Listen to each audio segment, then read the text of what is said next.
Welcome back to my channel. दोस्तों ये है अशोक लीलैंड 2518 850 गियर बॉक्स। इसका काउंटर शाफ्ट का दो बेरिंग आता है। एक बेरिंग पूरा टूट चुका था।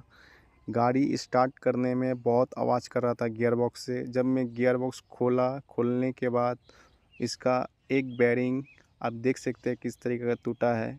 और इसका जितना बॉल था सब गियर बॉक्स में सब पूरा मिल चुका था।